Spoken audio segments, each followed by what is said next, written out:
काल आपण अध्याय क्रमांक पहिला आणि ओवी क्रमांक 114 ला थांबलेलो होतो. सध्या पात्र परिचय चालू आहे, कोण कोण आलेले लढाईला वगैरे ही गोष्ट दाखवतात आणि पुढे जाऊन अर्जुनाला विषाद होणार आणि त्या अध्यायाची एंट्री आणि त्याच्यामुळे का भगवद्गीता सांगायला देव प्रवृत्त झाले त्याची कारणमीमांसा या अध्यायात आहे.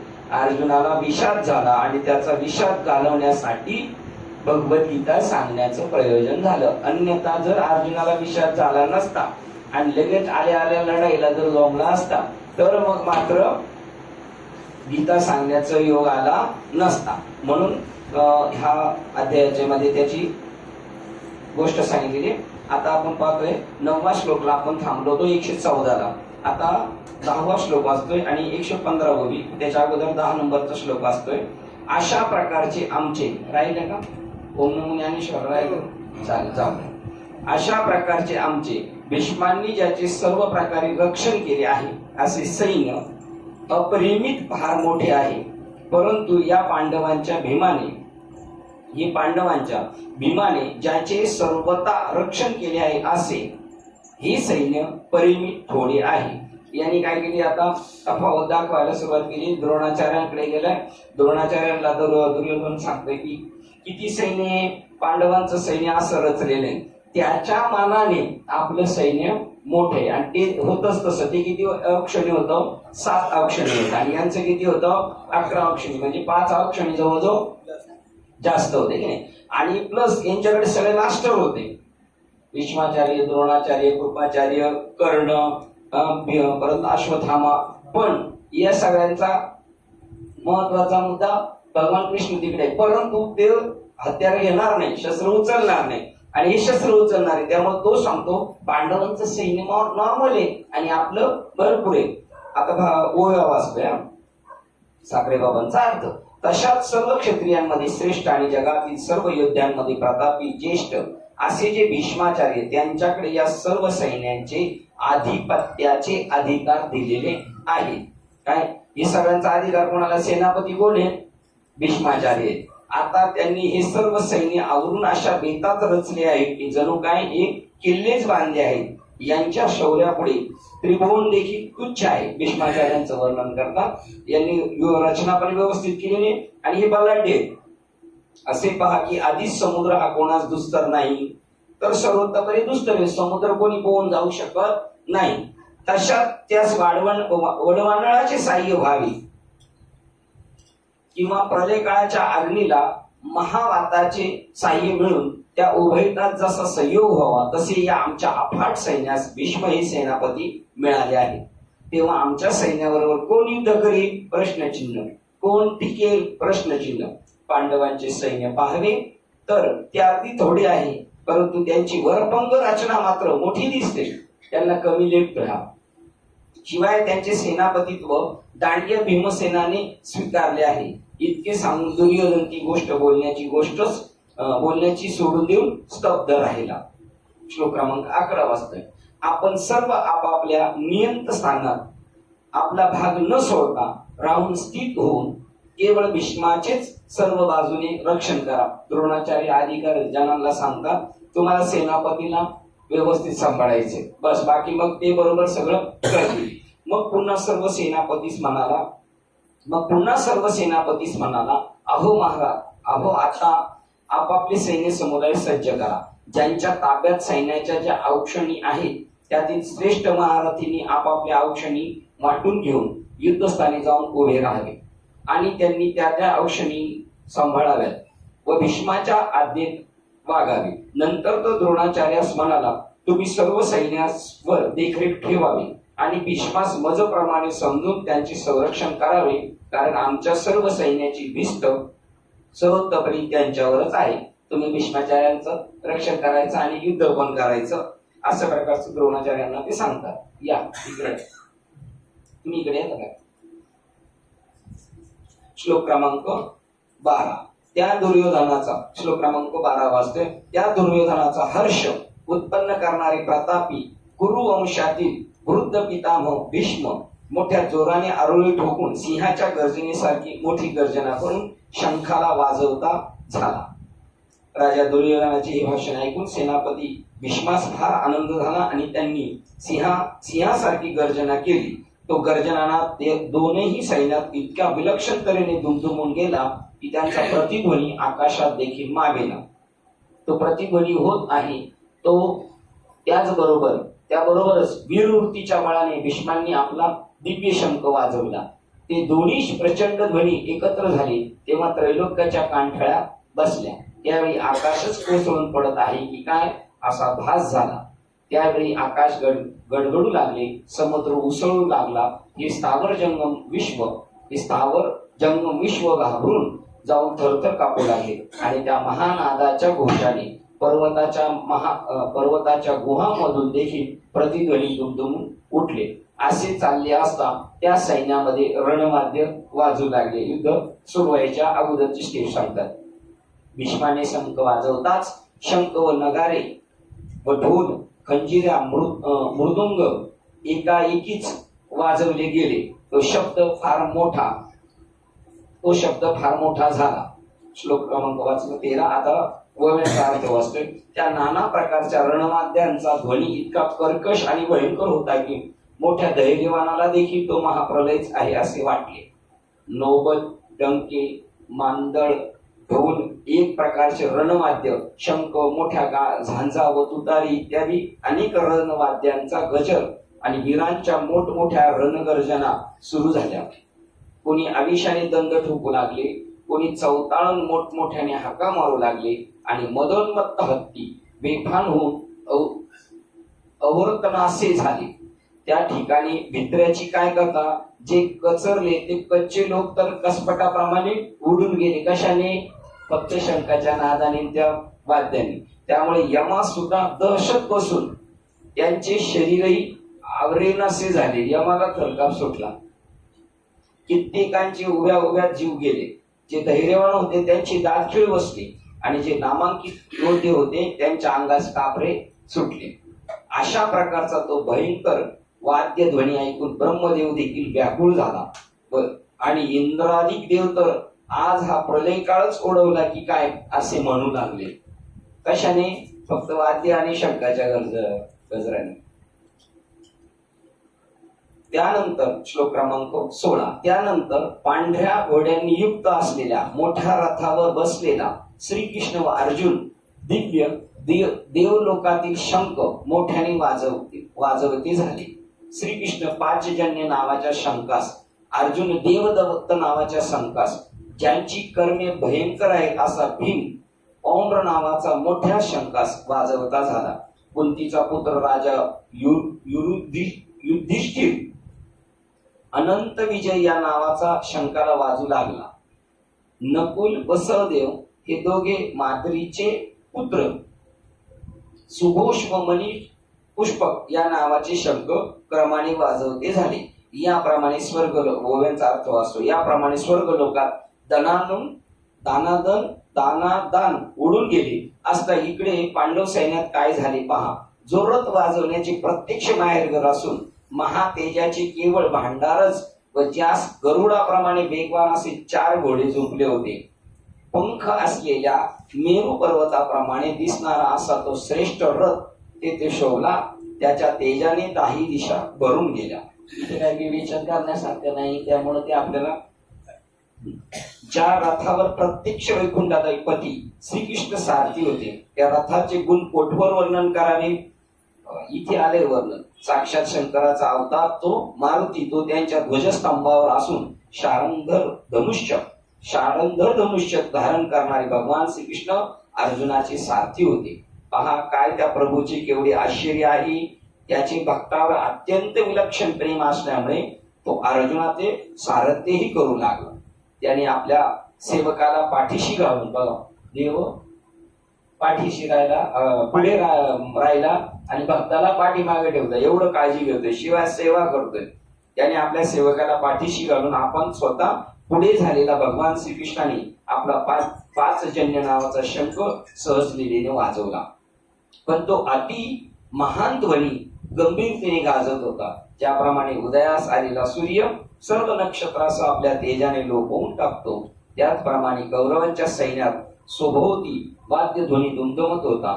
तो त्या शंखानादाने कोणीकडे लोप पावला त्याचा पत्ता लागिना. तसेच पहा की त्या अर्जुनानेही आपला देवदत्त नावाचा अति गंभीर नादाचा शंख आवेशाने वाजवला. त्यावेळी त्या दोन्ही शंखाचा अद्भुत ध्वनी एकत्र झाल्यामुळे ब्रह्मांडाचे शतशः तुकडे होतात की काय असे वाटू लागले. कारण दोघं नर नारायण सत्यपणे त्यांचे दोघांचे शंख एवढे पॉवरफुल दाखवले. इतक्यात भीमसेनालाही आवेश आला आणि महाप्रळय काळाप्रमाणे खवळून त्याने आपला पौंड्र नावाचा महाशंख वाजवला. त्या शंखाचा अति गंभीर ध्वनी महाप्रलय कालाच्या मेघगर्जने प्रमाणे होत आहे. तोच धर्मराजाने अनंत विजय नामक शंख वाजवला. नकुलाने सुघोष नावाचा आणि सहदेवाने मणी पुष्पक नावाचा शंख वाजवला. त्या नादाने प्रत्यक्ष यमाचेही धाबे दणाणून गेले. व श्लोक क्रमांक 17, 18, 19 एकत्र वाचतोय. अहो धृतराष्ट्र महाराज आणि ज्याचे ईश्वास धनुष्य मोठे आहे असा महाधनुर्धर काशी राजा व महारथी शिखंडी धृष्टद्रुम्न व विराट व पराभव न पावणारा सात्यंकी द्रुपद आणि द्रुपदाचे 5 पुत्र व ज्याचे बाहू मोठे पराक्रमी आहेत असा सुभद्रा पुत्र अभिमन्यू या सर्वांनी निरनिराळे शंख वाजवले. अंतरिक्ष पृथ्वी यांना भरून सोडणारा त्यांना दुमदुमून टाकणारा तो भयंकर नाद धृतराष्ट्र पुत्रांची कौरवांची हृदये फाडून टाकता झाला. त्यांना सुद्धा घाबरे झाले त्या अगोदर. या भूमीवर द्रुपद राजा द्रौपदीचे पुत्र इत्यादी अनेक राजे जमले होते. हा महावीर काशी राजाही पहा. त्याप्रमाणे अर्जुनाचा मुलगा अभिमन्यू, अजिंक्य असा सात्यंकी, नृपश्रेष्ठ धृष्टद्रुम्न आणि शिखंडी, त्याप्रमाणे विराट व इतर जे जे सेना नायक होते तेही आपापले निरनिराळे तऱ्हेचे शंख एकसारखे वाजू लागले. त्या शंखाच्या महाध्वनीच्या आघाताने शेष व कूर्म हे एकदम डचकले आणि पृथ्वीचा भार टाकून देण्याच्या बेतात आले. त्या योगाने त्रैलोक्य डळमळू लागले. मेरू व मांदार हे पर्वत हलू लागले. समुद्राचे पाणी कैलासापर्यंत उसळले. बघ केवढं त्याचा नाद आहे. पृथ्वी पालथी होती की काय, आकाश कोसळून पडते की काय असे वाटू लागले आणि नक्षत्रांचा सडा होतो की काय असे वाटू लागले. सत्यलोकी तर सृष्टी बुडाली रे बुडाली, आता देव निराधार झाली अशी एकच हाकाटी झाली. बघा ब्रह्मदेव सुद्धा घाबरले. सूर्य दिवसाच थांबला आणि प्रलय काळाचे वेळेप्रमाणे तिन्ही लोकात हाहाकार उडून गेला. ते पाहून भगवान श्रीकृष्ण फार विस्मित झाले आणि कदाचित सृष्टीचा अंत होईल असे जाणून त्यांनी तो अद्भुत आवेशयुक्त शंखानादाने झालेला गोंधळ बंद केला. म्हणून हे जग वाचले. नाहीतर कृष्णाधिकांनी जेवढे लोकांनी इतर कृष्ण अर्जुन इतरांनी जेवढे शंख वाजवला तेव्हाच युद्ध झालं असतं. तिथं सगळं रास झाला असता, राग झाली असती. नाहीतर कृष्णाधिकांनी जेव्हा शंख वाजवले तेव्हा जगाचा अंत होण्याची वेळ आली होती. तो शंखानाद तर बंद झाला, तथापि त्याचा जो प्रतिध्वनी घुमत होता त्यानेच कौरव सैन्यांची दानादान उडाली. ज्याप्रमाणे सिंह सहजलीने जसे हत्तीच्या समुदायाची पांगापांग करतो त्याप्रमाणे त्या प्रतिध्वनीनेच कौरवांची हृदये विदीर्ण केली.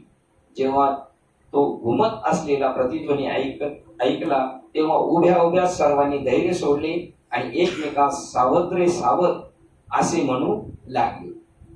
श्लोक क्रमांक 20 वाचतोय. नंतर अहो महाराज ज्याच्या ध्वजावर कोण बोलतय? संजय बोलतोय, बरोबर ना. नंतर अहो महाराज ज्याच्या ध्वजावर वानराचे चिन्ह आहे, पंडूचा पुत्र अर्जुन धृतराष्ट्र पुत्र दुर्योधनाधिक युद्ध करण्यासाठी सज्ज होऊन उभे आहेत असे पाहून आणि शस्त्रे चालू होण्याचा प्रसंग प्राप्त झाला असता आपले गांडीव धनुष्य वर उचलून 20 क्रमांकाचा श्लोक झाला. आता ओळीचा अर्थ वाचतोय. त्या ठिकाणी बलाने व पुरुषार्थाने युक्त असे जे महारथी होते त्यांनी सैन्याला पुन्हा धीर देऊन सागरले. मग ते मोठ्या तयारीने पुढे सरसावले व त्यांनी दुप्पट आवेशाने चाल केली. तेव्हा त्या आवेशयुक्त सैन्याच्या योगाने त्रिभुवन अगदी त्रस्त होऊन गेले. ज्याप्रमाणे प्रलय काळाचे दुर्धर मेघ एकसारखी वृष्टी करतात त्याप्रमाणे तेथे धनुर्धारी वीरांनी तीक्ष्ण बाणांची इतकी वृष्टी केली की ते पाहून अर्जुनाच्या मनाला फार संतोष झाला व त्यांनी मोठ्या आवेशाने सैन्यावर दृष्टी फेकली. तेव्हा सर्व कौरव युद्धात सिद्ध झालेले पाहून अर्जुनाने सहजगिरीने धनुष्य उचलले. त्यावेळी श्लोक क्रमांक 23 21 ते 23 वाचतोय.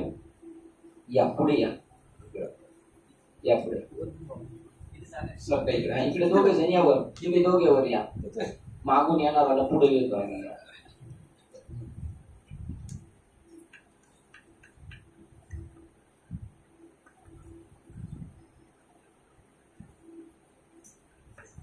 श्लोक क्रमांक 21 22 आणि 23. त्यावेळी श्रीकृष्णाला हे वाक्य बोलला, जोवरेल मी युद्धाची इच्छा असलेल्या व सन्मुख उभे राहिलेल्या यास पाहीन तोवर माझा रथ दोन्ही सैन्याच्या मध्यभागी उभा कर. या रणाच्या उद्योगात या युद्धात मी कोणाबरोबर युद्ध करावे, मला कोणाशी लढायचे आहे हे पाहण्याची प्रबल इच्छा झाली आहे. याची बुद्धी अधर्मनिष्ठ आहे, त्यामुळे ज्याला आपले हित कळत नाही अशा दुष्ट दुर्योधनाने युद्ध करून प्रिय करण्याची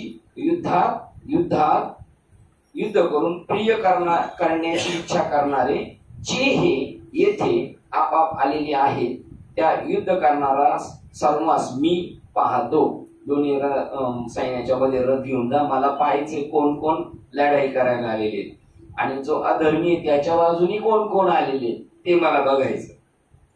श्लोकाचा ओवीचा अर्थ वाचतोय. त्यावेळी अर्जुन देवास म्हणाला, आता देवा आपला रथ लवकर हकलावा आणि दोन्ही सैन्याच्या मध्ये नेऊन उभा करा, म्हणजे जेथे युद्ध करण्याकरता आलेले सर्व वीरास मी क्षणभर निहाळून पाहीन. कारण येथे जरी सर्व वीर जमले आहेत तरी समरंगणी मला कोणाशी युद्ध करायचे आहे हे पाहिले पाहिजे. हे बहुतेक उतावळे व दृष्ट बुद्धी कौरव अंगात पराक्रम नसता युद्धाची हाव धरतात. यांना युद्धाची हौस आहे खरी, परंतु यांच्याने रणभूमीवर धैर्य धरवत नाही. इतके धृतराष्ट्र राजाला सांगून संजय पुढे काय म्हणाला. एवढं संजयने सांगितलं.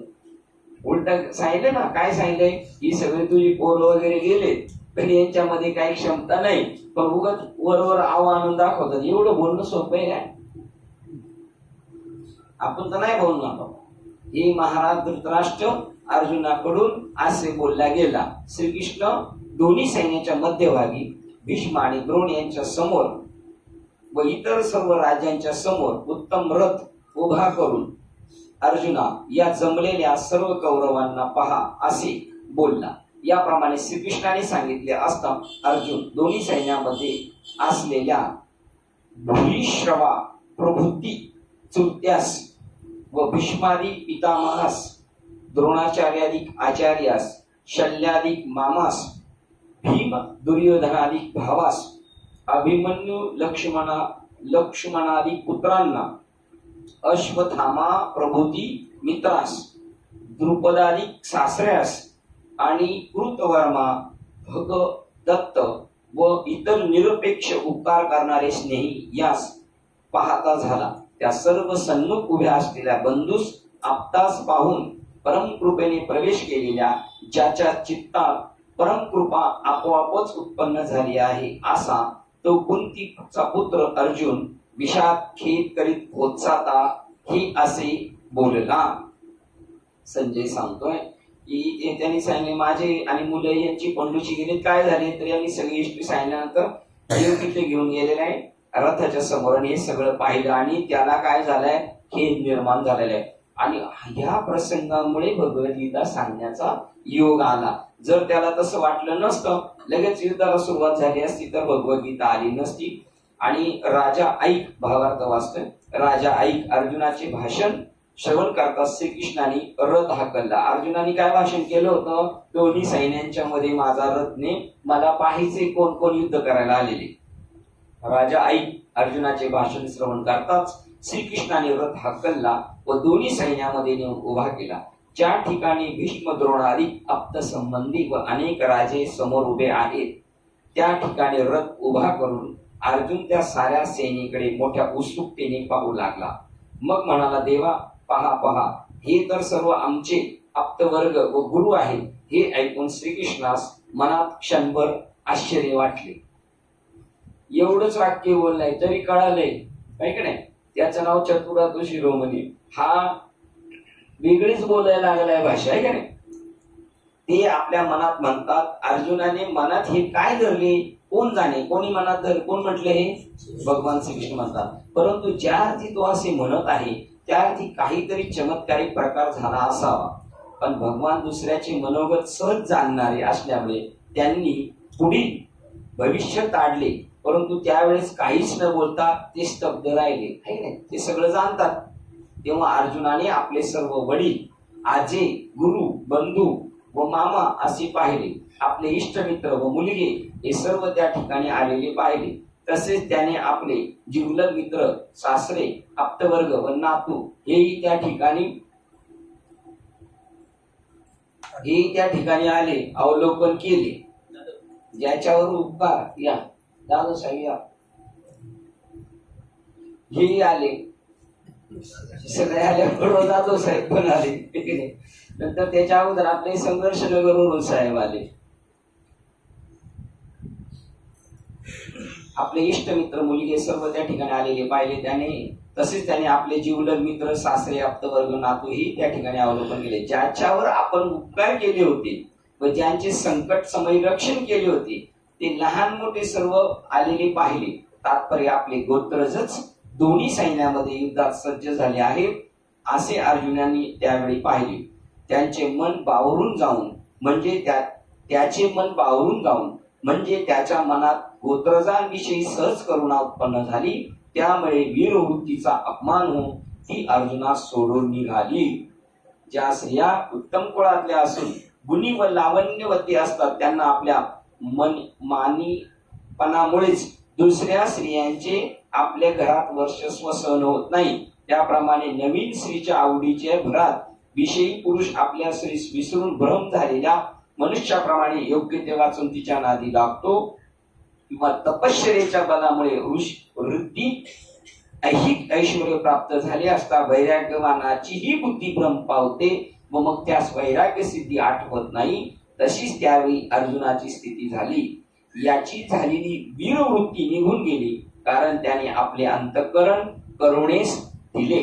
असे पहा की मांत्रिक मंत्रोच्चार करण्यात चुकला म्हणजे त्यालाच भूतबाधा होते. त्याप्रमाणे अर्जुनाला मोठ्या मोहाने ग्रासले. त्यामुळे त्याचे स्वाभाविक धैर्य नष्ट झाले. त्याच्या हृदयात दयेचा पाजर फुटला. ज्याप्रमाणे चंद्रकिरणांचा स्पर्श होण्याबरोबर चंद्रकांत मण्यास पाजर फुटतो त्याप्रमाणे अर्जुन अतिस्नेहाने मोहित झाला व मग खेदयुक्त अंतःकरणाने कृष्णाशी बोलू लागला. अर्जुन वाच्य. अर्जुन बोलतो, हे कृष्णा, युद्धाची इच्छा करणाऱ्या व रणभूमीत प्राप्त झालेल्या या बंधू वर्गास पाहून माझी गात्रे अवयव व्यथा पावतात व तोंड सर्व बाजूने कोरडे पडते. माझ्या शरीरात कंप सुटतो आणि अंगावर रोमांच उभा राहतो.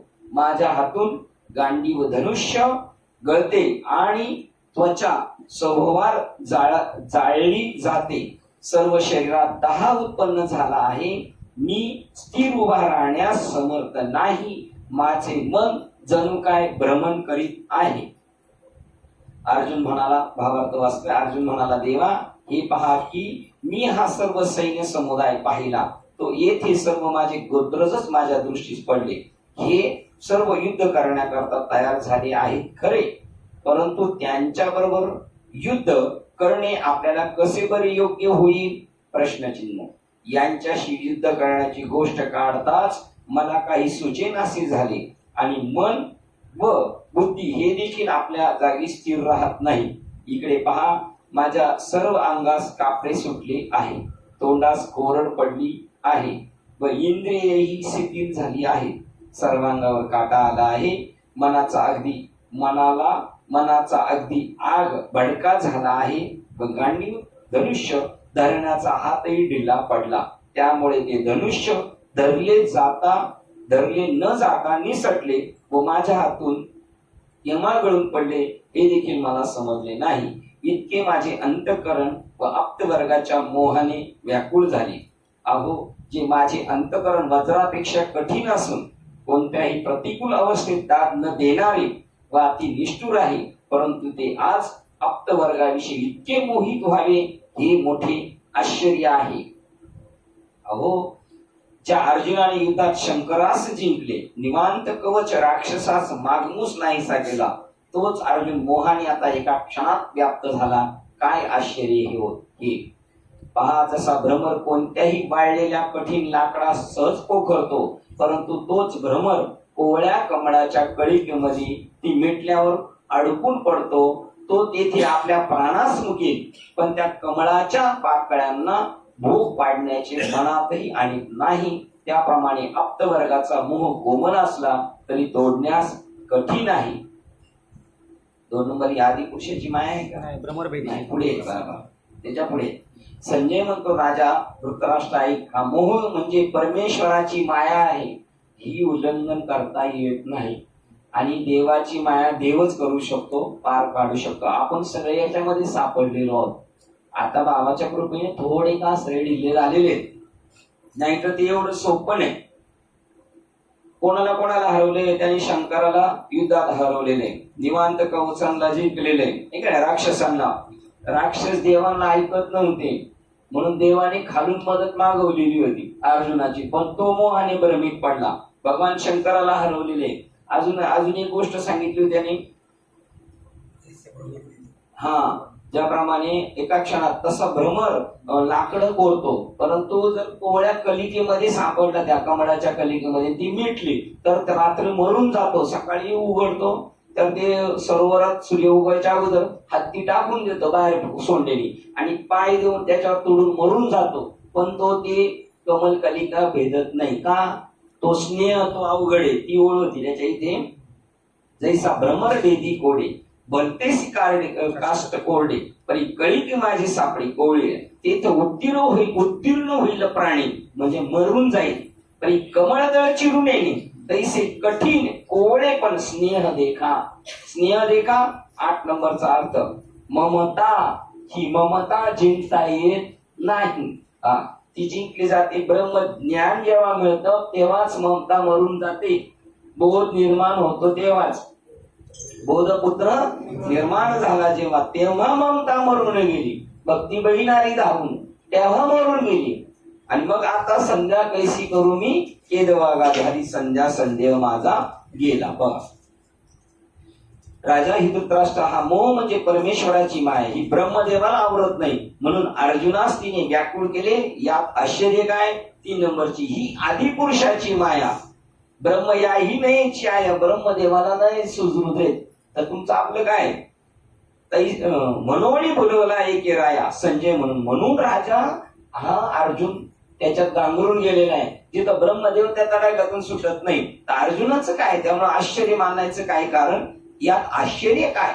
असो राजा ऐक, असे आपले सर्व आप्तवर्ग पाहून अर्जुनाचा युद्धाविषयीचा सर्व अभिमान पार मावळून गेला. त्या ठिकाणी त्याचे मनात करुणा, पुढे पेन इथं होता ना, याच्यात केली करुणा, त्याच्यात केली. मग नवीन याच्यामध्ये बरोबर त्यांनी केलं. तुम्ही हाताने केलंय.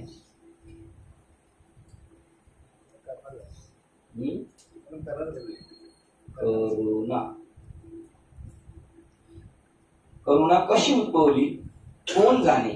त्या करुणेच्या 2 उद्गारवाचक चिन्ह दिले. कशी उमजली काय झाले? हा एवढा मोठा माणूस बरं घरून ठरून नाही आला का?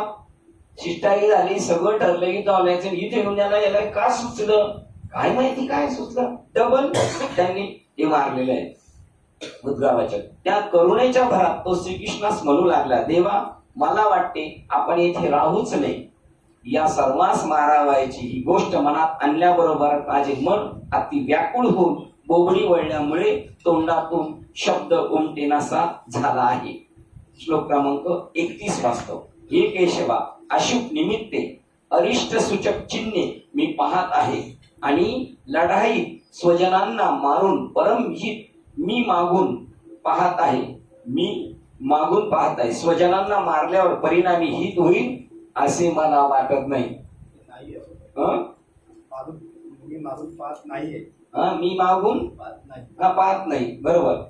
मी मागून पाहत नाही, स्वजनांना मारल्यावर परिणामी हित होईल असे मला वाटत नाही. रक्ताने माखलेलं राज्य मला जर मिळालं तर त्यात माझं हित असं नाही.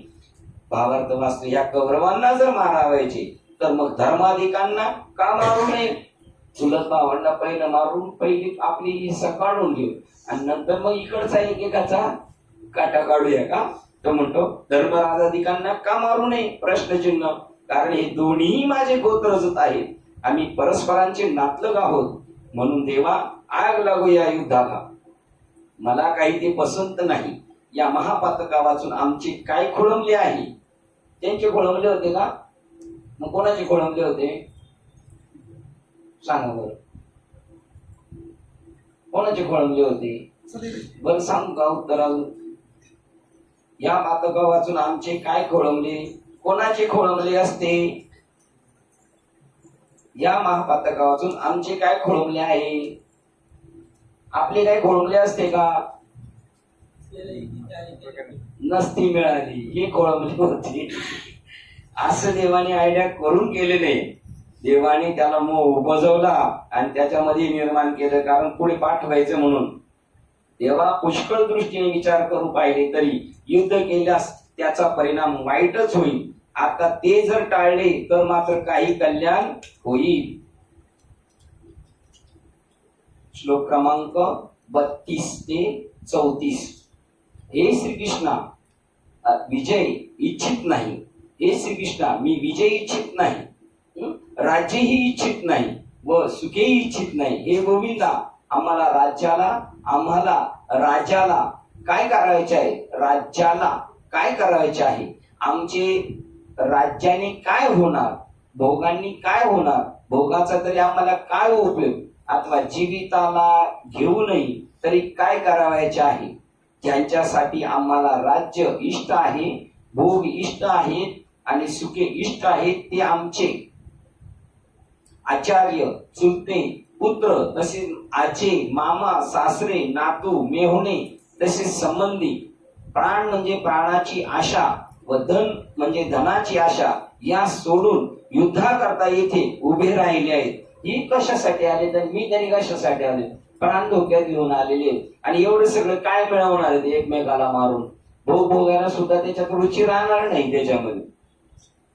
हे पाहून भावार्थ वाचतो, हे पाहून मला असे वाटते की तो आणि असाच विषाद धर्मराजाला झाला होता. कधी झाला होता सांगा? धर्मराजाला पण असाच विषाद झाला. युद्ध झाल्यानंतर धर्मराजाला विषाद झाला. त्याला परत भगवद्गीता सांगायला लागली, त्याला भीष्माने सांगितली होती. कारण त्यावेळेला त्याला असं वाटलं मी एवढं करून काय कमवलं. असंच इथे पण त्याला निर्माण झालेला, तसा त्याला तिथे झाला होता. असे पाहून मला असे वाटते की तो जय मिळवण्याची मला मुळीच गरज नाही व असले राज्य मिळून तरी काय करावायचे आहे. अर्जुन म्हणाला या सर्वांचा वध करून जे भोग भोगावायचे त्या सर्वांस आग लागो. या असल्या सुखाशिवाय वाटतील की दुःखी आम्ही सोसू व त्यांच्याकरता आम्ही आपले प्राण देखील खर्ची घालू. परंतु याचा घात करून आपण राज्य सुख भोगावे ही गोष्ट कधी स्वप्नातही माझ्या मनात येणार नाही. जर आम्ही आमच्या या वडिलांचे मनाने अहित चिंतिले तर मग आम्ही जन्मास तरी यावायचे कशा करता व जगावायचे तरी कोणासाठी? भीष्माचार्यांची मी काठी आहे म्हातारपणाची आणि त्याला मारायचा माझा विचार सुद्धा मनात नाही आला पाहिजे नव्हता. कुळात पुत्र प्राप्तीची इच्छा करतात त्यांचे हित त्याचे हेच का फळ? मला मी झालो तेव्हा किती आनंद झाला. असं कशासाठी? मारण्यासाठी का? की पुत्राने आपल्या गोत्रजांचा संहार करावा. आपले मन त्याच विषयी वज्राप्रमाणे कठोर करण्याचे मनात तरी कसे आणावे? त्यांना आपल्या हातून सुख होईल तेच करणे चांगले. आम्ही जे जे मिळवावे त्या सर्वांचा त्यांनी उपभोग घ्यावा. इतकेच नव्हे तर त्यांच्या हिताकरता आम्ही आपले जीवितही अर्पण करावे. आम्ही देशोदेशीचे सर्व राजे युद्धात जिंकावे व त्यायोगे आपल्या कुळास संतोषित करावे. पण कर्माची गती किती विचित्र आहे पहा, की तेच आमचे सर्व गोत्रच आम्हाबरोबर युद्ध करण्यास उद्युक्त झाले आहेत. आता याला काय म्हणावे? अहो, त्यांनी आपल्या बायका, मुले, धन या सर्वावर पाणी सोडून तरवारीच्या धारेप्रमाणे आपले आपले जीव ठेवून आले आहे. तरी अशांना मी कसे मारावे? कोणावर शस्त्र धरावे? आणि मी त्यांच्या म्हणजे आपल्याच हृदयाच्या जीवलगांचा घात तरी कसा करावा? देवा, हे कोण आहे हे तुला माहित नाही का? प्रश्नचिन्ह. देवाला म्हणतो, तुला माहित नाही का? तू तरी का मला घेऊन आलाय? ते पहा, पलीकडे भीष्म, द्रोण आहेत. त्यांचे आमच्यावर असंख्य व असाधारण उपकार झाले आहेत. या ठिकाणी मेहुणे, सासरे, मामा आणि बंधू तसेच हे सर्व पुत्र, नातू व अपतई आहेत. हे पहा, हे सर्व आमचे फार जवळचे नातेवाईक आहेत. तेव्हा यांना मारण्याची गोष्ट नुसती तोंडाने बोललो तरी देखील पापच आहे. श्लोक क्रमांक 35 वाचतोय. हे मधुसूदना, त्रैलोक्याच्या राज्यासाठीही मला मारणाऱ्याही मजवर शास्त्राचे प्रहार करणाऱ्याही या दुर्योधनाधिकास मी मारण्याची इच्छा करीत नाही. तेव्हा मी नुसत्या पृथ्वीच्या राज्यासाठी त्यांचा प्राण कसा घेईल? कारण हे त्रैलोक्याचे राज्य भेटत असेल तरी पण माझी इच्छा नाही, तर या पृथ्वीच्या राज्यासाठी मी कशाला मारेल याला? नको, मला नकोय, मला रिटर्न जायचं असं म्हणतोय. उलट पक्षी ते वाटेल ते करत किंवा आम्हाला आत्ताच इथे मारो, तथापि आपण त्यांचा घात करण्याचे मनातही आणू नये, हेच बरे. अहो, त्रिभुवनाचे निष्कंटक राज्य जरी प्राप्त झाले तरी सुद्धा हे अनुचित असे कर्म मी करणार नाही. कृष्णा, आज जर या ठिकाणी आम्ही आप्तांच्या वधासारखे हे असले घोर कृत्य केले तर कोणाच्या मनात आमच्याविषयी आदर राहील बरे? आणि तू सांग की मग तुझे मुख तरी आमच्या दृष्टीस पडेल का? जर मी पाप केले हे, तर तू मला जो जवळ झालाय तो सुद्धा पारखा होशील. पहिल्या अध्यायात देव काय बोलत नाही, अर्जुनच बोलून घेतोय सगळा. हे वसुदेवा, श्लोक क्रमांक 36. हे वसुदेवा, धृतराष्ट्राच्या पुत्रांना मारून आमची कोणती प्रीती होणार? आम्हाला काय प्रिय होणार? या पाप्यांना मारून आम्हाला पापच लागेल, कारण मी गोत्रजांचा वध केला तर मी दोषाचे वस्तिस्थान होईल. अनायासाने प्राप्त झालेला तू मात्र माझ्या हातचा निसटून जाशील, कारण कुलघाताने घडणारी सर्व पातके जेव्हा अंगी जळतील तेव्हा तुला कोणी व कोठे पाहावे आणि तू सापडणार तरी कसा?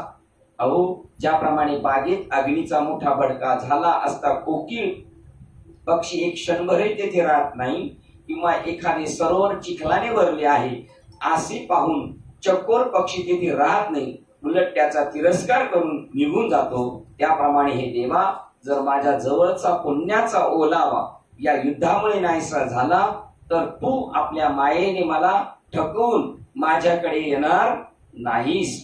श्लोक क्रमांक 37 वाचतोय. म्हणून आम्ही पांडव आपले बांधव जे धृतराष्ट्राचे पुत्र त्यास मारण्यास योग्य नाही, त्यांना मारणे आम्हाला उचित नाही. कारण हे माधवा, स्वजनांना मारून आम्ही सुखी कसे होऊ? प्रश्नचिन्ह. भावार्थ वाचते. म्हणून ही गोष्ट मी कधीही करणार नाही व या समरंगणात हातात शस्त्रही धरणार नाही, कारण हे कृत्य अनेक प्रकारे निंद्य आहे असे मला वाटते. कृष्णा, तुझ्याशी आमचा वियोग होईल, मग जगात आमचे महत्व ते काय राहणार? शिवाय तुझ्या वाचून आम्हाला जे दुःख होईल त्याने आमचे हृदय विदीर्णच होऊन जाईल. म्हणून देवा, कौरवांचा वध करावा आणि मग आम्ही राज्याचा उपभोग घ्यावा, ही गोष्ट माझ्या हातून कधीही घडणार नाही अशी अर्जुन म्हणाला. ही पण एक योग्यता आहे अर्जुनाची, म्हणून सुद्धा त्याला भगवद्गीता सांगते. नाही तर मिळाल्यानंतर ऐक कोण सोडणार? पण तो म्हणतो नको, एवढ्या विचाराने लढायला गेलेला आहे तरी देव त्याला शब्बासकी नाही देत, पण हा चांगला गुण आहे. जरी ज्यांचे चित्त लोभाने, श्लोक क्रमांक 38 आणि 39 वाचतोय. 39.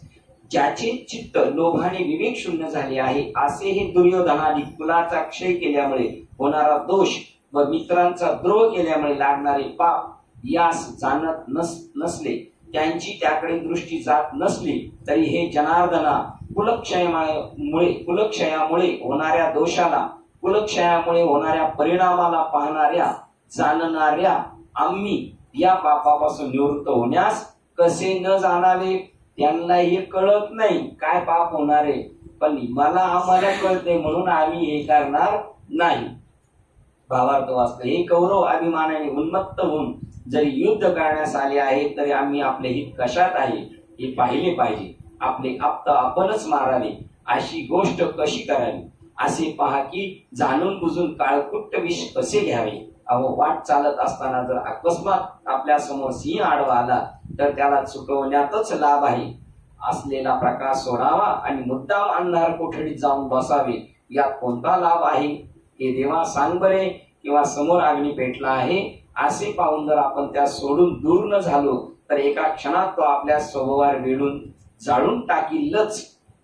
त्याप्रमाणे हे स्वजनवधाचे दोष आम्हाला प्रत्यक्ष लागू पाहत आहेत असे कळल्यावरही आम्ही स्वजन वधास कसे प्रवृत्त व्हावे.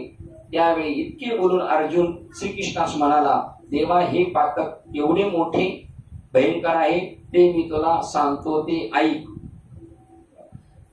श्लोक क्रमांक 40 वाचते. कुलाचा क्षय झाला असता वंश परंपरेने चालत आलेले कुलधर्म सर्वता नाश पावतात. धर्म नाश पावला असता अधर्म सर्वही कुलाला व्यापतो. भावार्थ वाचतो. ज्याप्रमाणे लाकडावर लाकूड घासले असता त्यापासून अग्नी उत्पन्न होतो आणि त्याचा भडका झाला म्हणजे सर्व लाकडे जळून जातात. त्याप्रमाणे कुलातील लोकांची मत्सराने एकमेकांचा जर वध केला तर त्या भयंकर महादोषाने सर्व कुलाचा क्षय होतो. म्हणून या कुलक्षयाच्या पापापासून कुलधर्माचा लोप होतो आणि मग त्या कुळात अधर्माचाच प्रवेश होतो. श्लोक क्रमांक 41 वाचतो. हे श्रीकृष्णा अधर्म सर्व कुलात पसरल्यामुळे कुलीन स्त्रिया अतिशय दूषित होतात, दुराचारणी होतात. हे वृष्णी कुलोत्पन्ना साध्वी स्त्रिया दूषित झाल्या असता ब्राह्मण अधिक वर्णाचा परस्पर संकर होतो. भावार्थ वाचते. असे झाल्यावर मग सारासार विचार कोणी कोणते आचरण करावे, कर्तव्य अकर्तव्य वगैरे गोष्टी नष्ट होतात.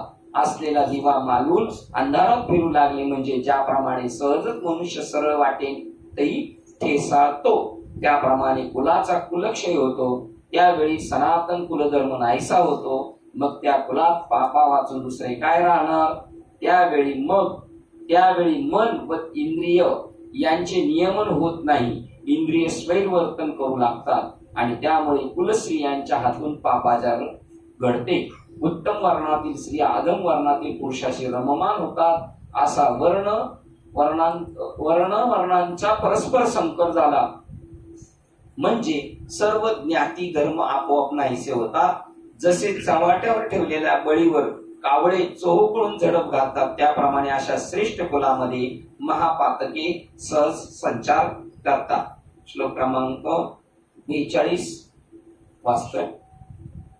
वर्ण आणि वर्णसंकर कुलाचा घात करणारे लोक व ते कुल या दोघांचाही पाहिजे होता नरकालाच कारण होतो. कारण या कुलघाताने व कुलाचे पितर यांची पिंडक्रिया व उदक क्रिया लुप्त झाली आहे असे होत साधते. म्हणजे श्राद्ध व तर्पण करणारे पुत्राधिकच नाहीसे झाल्यामुळे त्यांची श्राद्धे व तर्पण नाही असे ते पितर नरकात पडतात. मग त्या संपूर्ण कुलात आणि त्या कुलाचा नाश करणारे अशा दोघांसही नरकास जाणे भाग पडते. मग हे पहा याप्रमाणे सर्व वंशाची वृद्धी पतित झाल्यामुळे त्यातील स्वर्गस्थ पूर्वज आपोआपच पतन पावतात. ज्या कुलात नित्य व नैमित्तिक कर्मे घडत नाही त्या ठिकाणी पितरांना तिलोदक कोण अर्पण करणार. अशी स्थिती झाल्यावर त्या पितरांनी काय करावे व स्वर्गात कसे राहावे म्हणून तेही आपल्या कुलापाशीच येतात. अनेक पाप सांगितले. कुलक्षय होणार, नंतर मुलं गेल्यानंतर त्यांची पुढची बुद्धक्रिया काय होणार नाही. वर स्वर्गात जे पुण्य खालच्यांच्या राहतात ते इच्छा पुण्य संपतं आणि असं सगळ्या पापाला मी वाटेकरी होईल. ज्या कुलात नित्य व नैमित्तिक कर्म घडत नाही त्या ठिकाणी पितरांना तिलोदक कोण अर्पण करणार? अशी स्थिती झाल्यावर त्या पितरांनी काय करावे व स्वर्गात कसे राहावे म्हणून तेही आपल्या कुलापाशी येतात.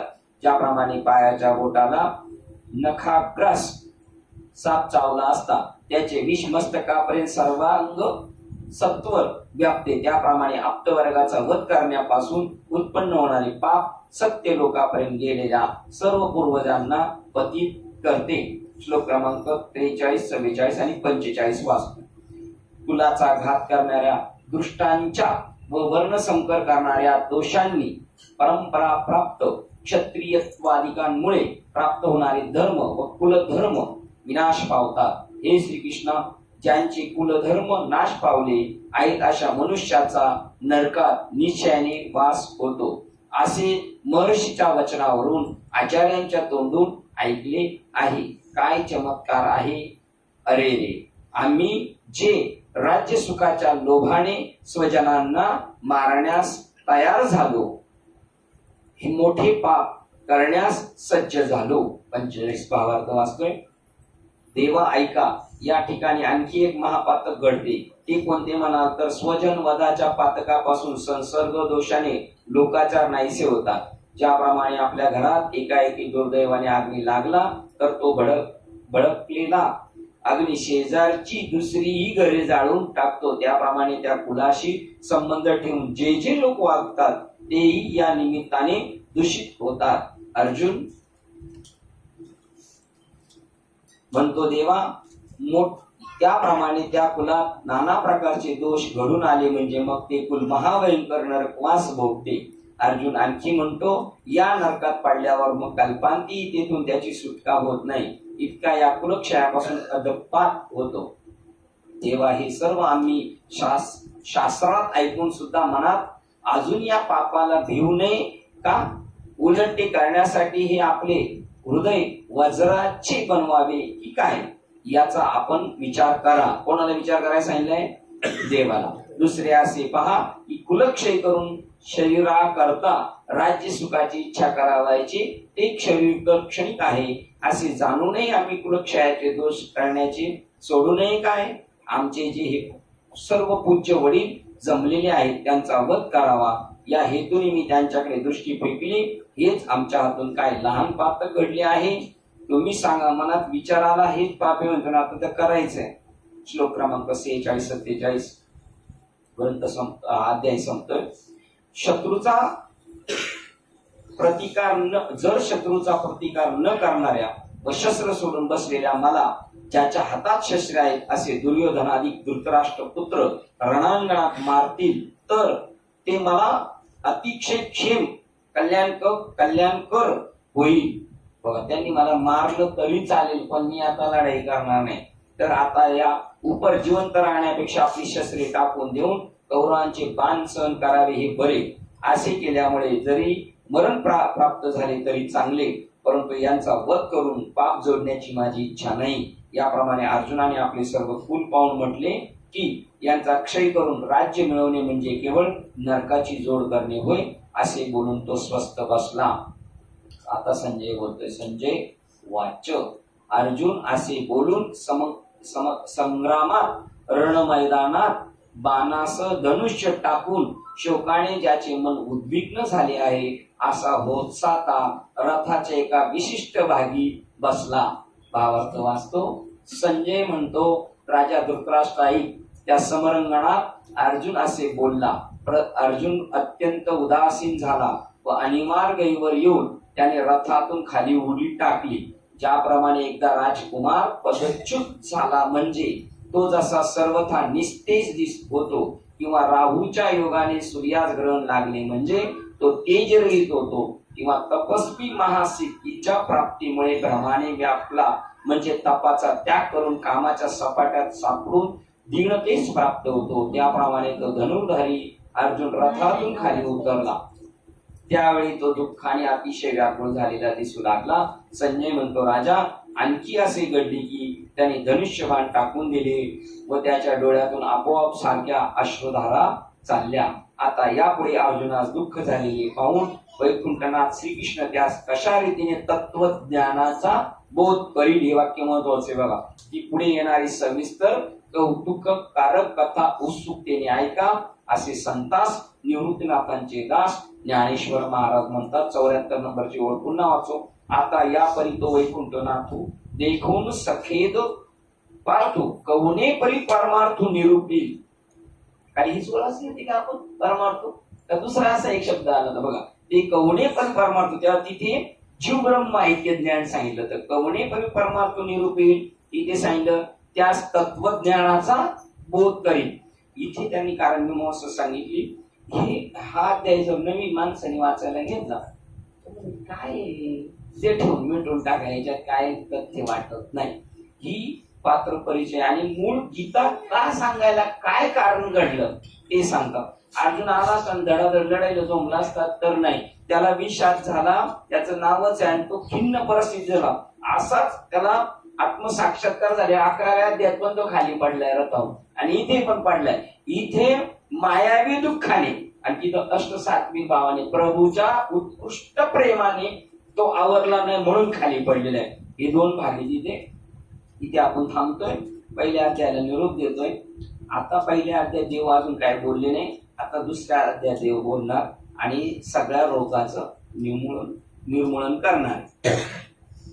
या अध्यायाचं नाव आहे सांख्य योग. अध्याय दुसरा. संजय वाच.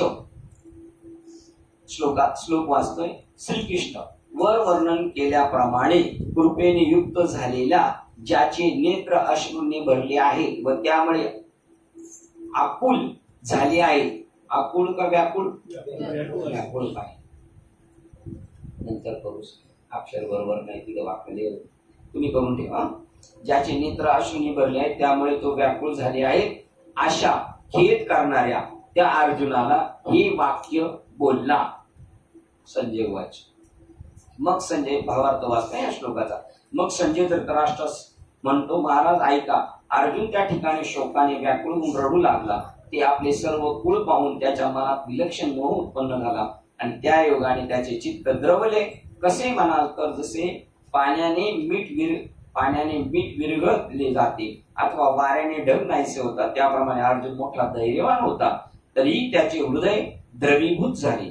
राजा जसा राजहंस पक्षी चिखलात रुतल्यावर म्लान होत दिसतो तसा तो ममतेने व्याकुळ होऊन अगदी कोमेजून गेलेला दिसू लागला. तो अर्जुन याप्रमाणे महामोहाने ग्रस्त झालेला पाहून भगवान श्रीकृष्ण त्यास काय म्हणाले.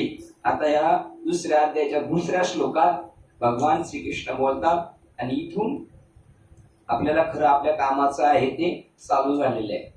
हे अर्जुना, हे श्रेष्ठांनी न अंगीकारलेले स्वर्ग न देणारे व अकीर्ती करणारे पाप तुला या कठीण प्रसंगी अस्थानी कोठून प्राप्त झाले. ते म्हणाले अर्जुना तू अगोदर असे पहा की युद्ध प्रसंगी तुला युद्ध टाकून जाणे हे शोभते का? प्रश्नचिन्ह. अरे तू आहेस कोण व हे करतोयस काय याचा अगोदर विचार कर. तुला काय झाले? प्रश्नचिन्ह. सांग बरे कोणते कमी पडले. ही आपली भाषा बोलायला लागली आता. तुझे काय करायचे राहिले. जे एखादं गेलं का घरच्या शिवाचे म्हणतो आहे का नाही. तू दुःख करीत आहेस हे अनुचित गोष्टीकडे कधीही लक्ष देणारा नाहीस किंवा कधीही धीर सोडणारा असा नाहीस. तुझ्या नावाचाच असा महिमा आहे. तुझे नाव ऐकताच अपयशांनी दिगंती पळून जावे. तू शौर्याचे केवळ ठिकाण आहेस. क्षत्रियांचा मुकुटमणी राजास आहेस. अरे तुझ्या शौर्याला तर तिन्ही लोकात दबदबा असून डंका गाजत आहे. तू युद्धात शंकरास जिंकले. 3.5 कोटी निवांत कवच दैत्यांचा समूळ उच्छेद केलास आणि चित्ररथ गंधर्वादिकांशी पराक्रम करून सामना करून त्यांना आपले यश त्या गंधर्वास गावायास विषय करून ठेवलेस. अर्जुना तुझा पराक्रम इतका उत्कृष्ट आहे की तुझ्या पराक्रमाशी तुलना करून पाहिल्यास हे त्रैलोक्य शूद्र दिसू लागते. बघा असा पण सारखी पाहिजे. असा आपल्या बरोबर पाहिजे मार्गदर्शक. आपण जरी नाराज झालो, आपण डळमळीत झालो, तरी आपलं शौर्य वाढवणार पाहिजे. असं आहे भगवान कृष्ण याचा अर्जुनाचा सारथी असा आहे. आणि तिच्या अपोजिट कर्णाचं सारथी आहे. त्याने जर धनुष्यबाण लावला अर्जुनावर, तुझी काय लायकी आहे का, तो अर्जुन कुठे, तू कुठे, म्हणजे त्याची जी वीरश्री उठलेली मावळून टाकायची. अर्जुना, तुझा पराक्रम इतका उत्कृष्ट आहे की तुझ्या पराक्रमाशी तुलना करून पाहिल्यासे त्रैलोक्य सुद्धा क्षुद्र दिसू लागते. तोच तू आज रणांगणावर येऊन वीरवृत्ती टाकून खाली तोंड घालून रडत बसला आहेस. अर्जुना, तू विचार कर की असे असता तुला करुणेने इतके दीन करावे काय. अरे अंधकाराने सूर्याला कधी गिळून टाकले आहे का, सांग बरे. किंवा वाऱ्यास मेघाचे भय कधी वाटले आहे का, अथवा अमृतास कधी मरण आहे का, किंवा लाकडाने कधी अग्नी गिळला आहे का, अथवा मिठाने पाणी कधी गिरले आहे का, किंवा काळकुट्ट विष हे दुसऱ्याच्या संसर्गाने मेले आहे का, अथवा मोठ्या भुजंगाला कधी बेडकाने गिळले आहे का, सांग बरे. पण तू हे खरं करून दाखवतोयस आता. बरे कधी कोल्ह्याने सिंहाबरोबर झुंबी केली आहे का, प्रश्नचिन्ह. अशा अघटित विलक्षण गोष्टी कधीतरी घडल्या आहेत का. पण काय सांगावे, त्या तू सर्व गोष्टी येथे आज खऱ्या करून दाखवल्यास असे झाले नाही का. म्हणून अर्जुना, तू या मोहाला आपल्या चित्तात कदाचित थारा देशील, पण तसा थारा किंवा त्याकडे लक्ष देऊ नकोस. मनास लवकर धीर देऊन सावध हो. अरे काय हा वेडेपणा, तो टाकून दे आणि हातात धनुष्यबाण घेऊन उठ. कारण या रणभूमीवर तुझ्या करुणेचा काय उपयोग, प्रश्नचिन्ह. अर्जुना, अरे तू ज्ञाता ना, मग यावेळी विचार कसा करीत नाहीस. अरे युद्धाचे प्रसंगी कारुण्य म्हणजे दया करणे क्षत्रियास योग्य आहे का, सांग बरे. श्रीकृष्ण अर्जुनास म्हणाले, हे तुझे वर्तन अजून आजपर्यंत संपादन केलेल्या कीर्तीचा नाश करणारे व परलोक प्राप्तीस मुकवणारे, अडथळा आणणारे असे आहे. श्लोक क्रमांक 3. हे पार्था, अशा दुर्बलपणास प्राप्त होऊ नकोस. हे मानसिक दौर्बल्य तुझ्या ठिकाणी उचित दिसत नाही. शत्रूंना संताप देणारे आहे अर्जुना, हृदयाचे हे क्षुद्र दुर्बलत्व टाकून उठ. भावार्थ वाचते. म्हणून अर्जुना, तू शोक करू नकोस, पूर्ण धीर धर आणि आप्ताविषयीचा हा विषाद सोडून दे. तुला असा खेद करणे शोभत नाही. अरे तू आजपर्यंत जे काही यश इत्यादी संपादन केले आहेस याचा या योगाने नाश होईल. म्हणून तू अजून तरी आपले हित कशात आहे याचा नीट विचार कर. अरे क्षत्रियाला ऐन युद्ध प्रसंगी कृपाळूपणा उपयोगी नाही. हे कौरव काय आत्ताच तुझे नातलग झाले आहे. अरे ही कौरव नातलग असल्याची गोष्ट तुला पूर्वी माहित नव्हती का. हे नातेवाईक आहेत हे तू ओळखीत नव्हतास काय. मग आत्ताच्या युद्ध प्रसंगी व्यर्थ खेद का करतोस, काय सांगावे. आजचा हा युद्ध प्रसंग तुझ्या जन्मात अपूर्व म्हणजे नवीनच आहे की काय. अरे तुम्हा परस्परातील कलाचे निमित्त हे नेहमीचेच आहे. मग आता काय विशेष झाले. हा मोह तुला कसा कोठून उत्पन्न झाला, कोण जाणे. आता हे देव म्हणते, देवाला माहित नाही काय कुठून होत. मग आता काय विशेष झाले आहे. आपल्याला इथं बसवलं ना हे व्हिडिओज पण त्यांचे. मग आताच काय विशेष झाले. हा मोह तुला कोठून उत्पन्न झाला, कोण जाणे. पण अर्जुना, तू हे फार वाईट केलेस. जर तू हा मोह धरून ममता भ्रांतीस पडलास तर त्याचा परिणाम कसा होईल की आजपर्यंत तू मिळवलेली विख्याती लौकिक जाईल आणि ये लोकास परलोकासही अंतरशील. तुझ्या अंतःकरणातील नेभळेपणा हा काही प्रसंगी तुझ्या कल्याणाला कारण होणार नाही. कारण हा नेभळेपणा म्हणजे क्षत्रियांना त्यांच्या युद्धातील एक अदपातच होय असे समज. याप्रमाणे दयाळू भगवंताने अर्जुनास पुष्कळ प्रकारे बोध केला. तो बोध ऐकून त्यावर अर्जुन काय बोलला ते ऐका. श्लोक क्रमांक 4. हे मधुसूदना, मी संग्रामात लढाई भीष्म द्रोण यांच्याशी बाणांनी कसा बरी लढाई करू. कारण हे शत्रू नाशका हे दोघेही पूजा करण्यास योग्य आहे. अर्जुन बोलतो, देवा तुम्ही हे इतके काही मला सांगावयास नको. प्रथम माझे काय म्हणणे आहे ते ऐका. या युद्धाविषयी आधी आपणच विचार करा की खरोखर हे युद्ध नसून हा आमच्या हातून एक मोठा दोषच घडत आहे. त्यात प्रवृत्त झाल्यास माझी मोठी हानी होईल असे मला दिसते. इतके नव्हे तर आम्हावर थोर उच्चजनांना उघड उघड उच्छेद करण्याचा मोठा अवघड प्रसंग ओढवला आहे. असे पहा की माता पितरांची सेवा करावी, त्यांना सर्व प्रकारे संतुष्ट ठेवावे असा पुत्राचा धर्म आहे. असे असता उलट त्यांचाच आपण आपल्या हाताने वध कसा वगैरे करावा, तेव्हा साधू संतांना नमस्कार करावा अथवा घडेल तर त्यांची पूजा करावी. पण हे सोडून आपण आपल्या वाणीने त्यांची निंदा कशी करावी? त्याप्रमाणे हे आमचे गोत्रच व कुलगुरू असून आम्हाला नित्य नियमाने सर्वदा पूज्य आहेत. त्यातल्या त्यात भीष्म व द्रोणाचार्य याविषयी तर माझे मन अतिशय कळवळत आहे, कारण त्यांनी मला सदाचे चुरणाईत करून ठेवले आहे. देवा, ज्यांच्याविषयी मनाने आम्ही स्वप्नात देखील वैर धरू शकत नाही, त्यांचा आपल्याच हाताने प्रत्यक्ष घात कसा करावा बरे? 7व्या श्लोकात देव बोलणार, त्यापेक्षा आग लागो असल्या जिन्याला. आज या सर्वांनाच असे झाले आहे तरी काय? कारण आम्ही जी शस्त्रविद्या यांच्यापाशी अभ्यास करून संपादन केली आहे, तिचा उपयोग या सर्वांना मारण्याकडे करावा व त्याविषयीची आम्ही प्रतिष्ठा मिळवावी, हेच का आमचे कर्तव्य? प्रश्नचिन्ह. मी अर्जुन द्रोणाचार्यांचा शिकवून तयार केलेला शिष्य आहे. अर्थात त्यांनीच मला धनुर्विद्या शिकवली.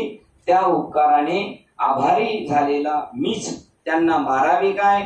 अर्जुन म्हणतो, ज्याच्या कृपेने आम्ही वरप्राप्ती करून घ्यावी त्यांच्याशीच मनाने कृतज्ञपणा करावा. तर मग मी काय भस्मासुर आहे? भस्मासुराने काय केली आयडिया? देवाकडून वर मिळून घेतला आणि त्यालाच मारायचा प्रयत्न केला, कारण तो खास जवळचा भक्त आणि देवाला भस्म लागतं. म्हणजे काय देव बी आणि मग देवाला भस्म जवळ भेटायला यायला रोज माणसं काय जवळची मरणा, म्हणून मग तो म्हणला मला लांब जावं लागतं. देव म्हणलं काय काळजी करू नको, मी तुला वर देतो, मला भस्म लागते, कोणाला जाळून घेऊन ये आणि डोक्यावर हात ठेव. आता ही एक आश्चर्यच आहे, स्पीड ब्रेकरच आहेत मोठे. मग यांनी काय केलं, त्याच्याच डोक्यावर हात ठेवायला लागला. तसा मला द्रोणाचार्यांनी विद्या शिकवली, मी त्यांनाच मारू का? मी भस्मासूर आहे का? सांग बरं तू. माझा देव काय म्हणणार आहे? चालत जाऊ दे, आपण जाऊ घरी आता. कारण अति प्रभावशाली गुरूंना न मारून यहलोकी भिक्षांनाही खाणे श्रेयस्कर आहे, पण तेच या गुरुस मारून या लोकीच रक्ताने माखलेल्याप्रमाणे निंद्य असलेल्या अर्थ व काम याचा भोगास मी भोगीन. शिवाय अर्थ वाचतोय, देवा समुद्र गंभीर आहे ऐकतो, पण तोही तसा वर कळणीच आहे, कारण तो कधीतरी शुद्ध झालेला प्रत्यक्ष दिसतो. परंतु द्रोणाचार्यांच्या मनात क्षोभ उत्पन्न झालेला मात्र आम्ही कधीही पाहिला नाही. ते माझ्यावर कधीच रागवलेले नाही. अहो, आकाशाचा अंत नसला तरी त्याचेही मोजमाप करता येईल, परंतु द्रोणाचार्यांचे अंतःकरण इतके विचारपूर्ण व सखोल आहे की त्यांचे प्रमाण कोणालाही कळत नाही. कदाचित अमृतही आंबेल किंवा कालगतीने वज्रही फुटेल, पण द्रोणाचार्यास क्रोधाधिक विकार उत्पन्न करण्याचा कसलाही प्रयत्न केला तरी देखील त्यांची शांत मनोवृत्ती पालटत नाही. किती समोरच्या बद्दल त्याला आदर भावे. आई शिवाय इतरांची माया व्यर्थ अशी जी म्हण आहे ती अगदी खरी आहे. पण या द्रोणाचार्यांच्या ठिकाणी करुणा इतर मूर्तिमंतच वास करीत आली. अर्जुन म्हणतो, अहो ही आचार्य म्हणजे काय सांगावे, जणू दयेचे उगम स्थान होत, सर्व गुणांचा केवळ महानिधीच आहे व विद्येचे अमर्याद सागरच आहेत. अशा प्रकारे सर्व श्रेष्ठ कृपाळू आहे. शिवाय आम्हाविषयी तर यांची कृपा किती आहे ते विचारूच नका, कारण ते पूर्ण कृपावंत आहेत. असे असता त्यांचा घात करण्याची आमच्या मनात तरी आणता येईल का? सांग. अशा रणात मारावे, मग आपण राज्य सुख उपभोगावे, ही गोष्ट माझ्या अंतःकरणापासून मनात तर मुळीच येत नाही. इतके हे कृत्य कठीण आहे. यांच्यापेक्षा द्रोणादिकांपेक्षा राज्य उपभोग श्रेष्ठ आहेत असे कोणी म्हणेल तर मनोत विचारे, पण मला तर त्या भोगापेक्षा भिक्षा मागणेच बरे वाटते. नाहीपेक्षा देश त्याग करून जावे, हे एक अथवा गिरीकंदरात जाऊन तरी राहावे, परंतु या द्रोणादिकांवर आता शस्त्र म्हणून धरू नये असे मला निश्चित वाटते. देवा, अहो नवीन भाजलेल्या तीक्ष्ण बाणांनी त्यांच्या मर्मस्थानी प्रहार करून त्यांच्या रक्तात बुडालेले जे गलिच्छ भोग ते आम्ही भोगण्यात करता शोधित बसावे काय प्रश्नचिन्ह. ते रक्तात बुडालेले भोग बाहेर काढून तरी काय करावायचे आहे. अहो रक्ताने माखलेले त्या भोगाचे सेवन तरी आम्ही कसे करावे. म्हणून भीष्म द्रोणावर बाण टाकण्याचा उपयुक्त युक्तिवाद माझ्या मनात मुळीच पटत नाही. अर्जुना, यावेळेस श्रीकृष्णास असे म्हणतो की देवा ऐका, मी म्हणतो या गोष्टी आपण चांगला विचार करा.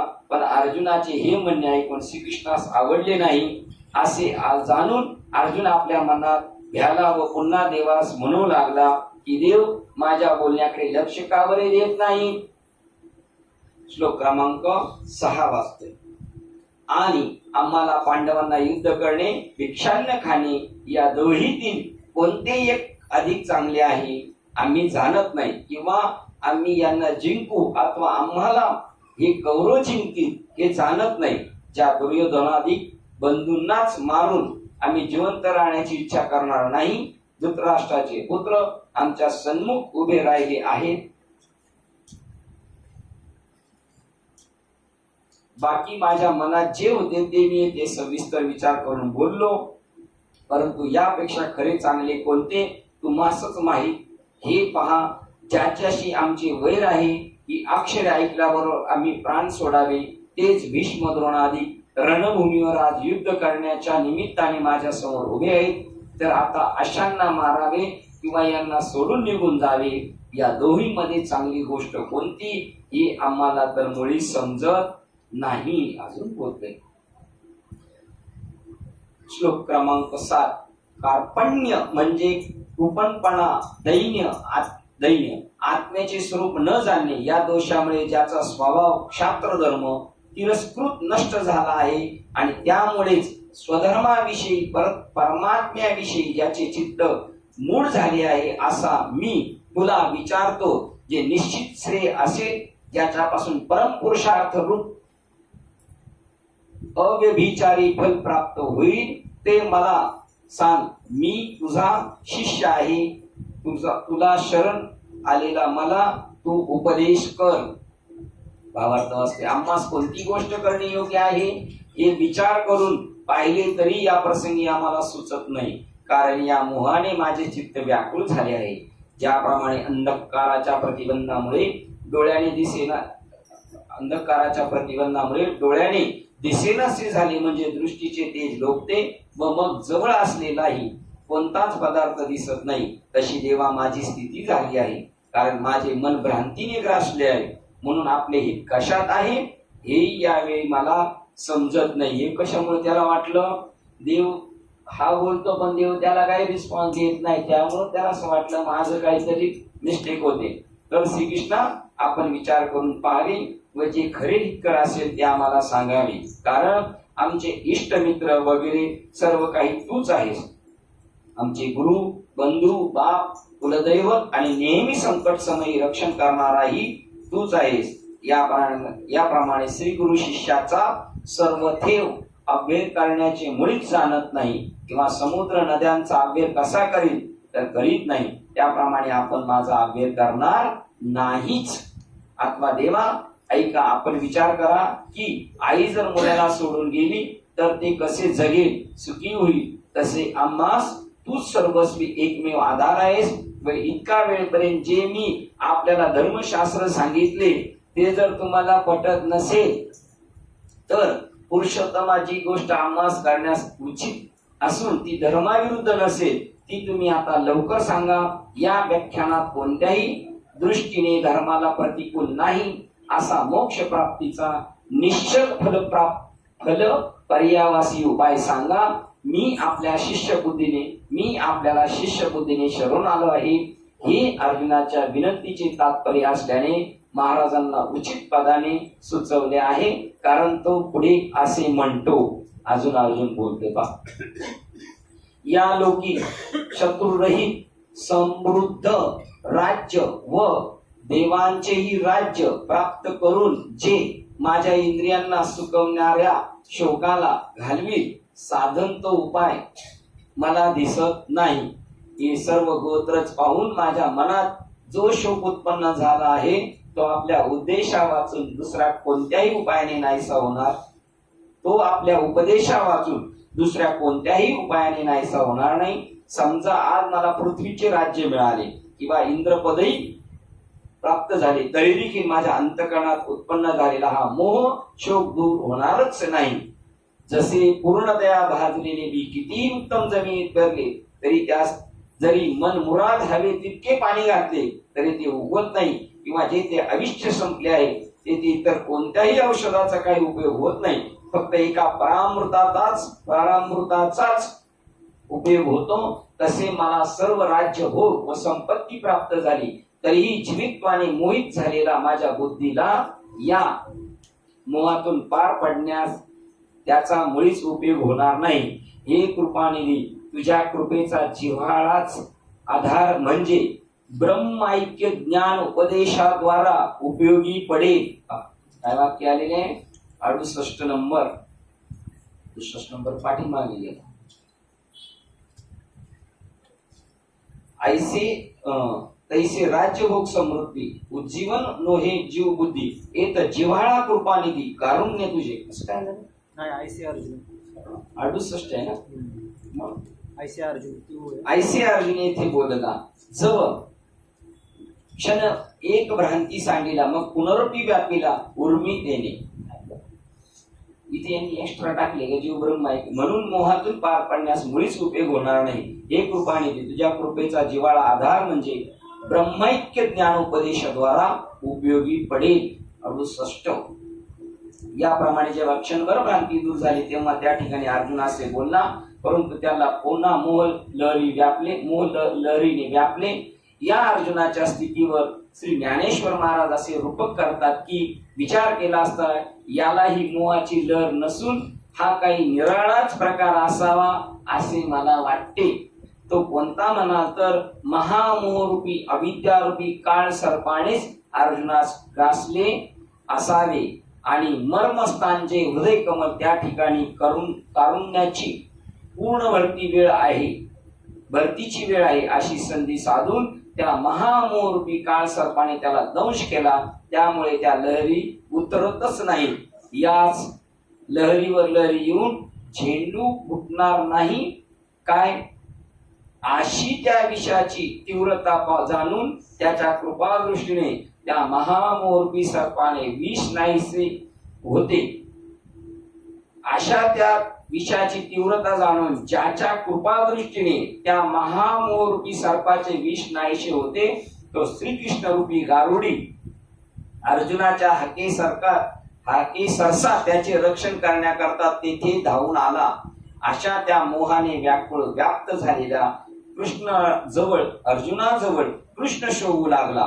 आता तो श्रीकृष्ण आपल्या कृपेने म्हणजे आत्मज्ञान उपदेशाद्वारा त्याचे सहजच रक्षण करील. 73 बघू काय तैसिया पंडकुमारा व्याकुळा मिरवतसे श्रीकृष्ण जवळा तो कृपावशे अवलिळा रक्षिला. आता कृपा वंशे एवढ्या ह्या शब्दावर ते म्हणतात आत्मज्ञान उपदेश, कृपा, अनुग्रह आणि दुसरं वाक्य काय आशीर्वाद देईल आणि त्याच्यातून आत्मज्ञान उपदेशाद्वारा त्याचे सहज रक्षण करेल.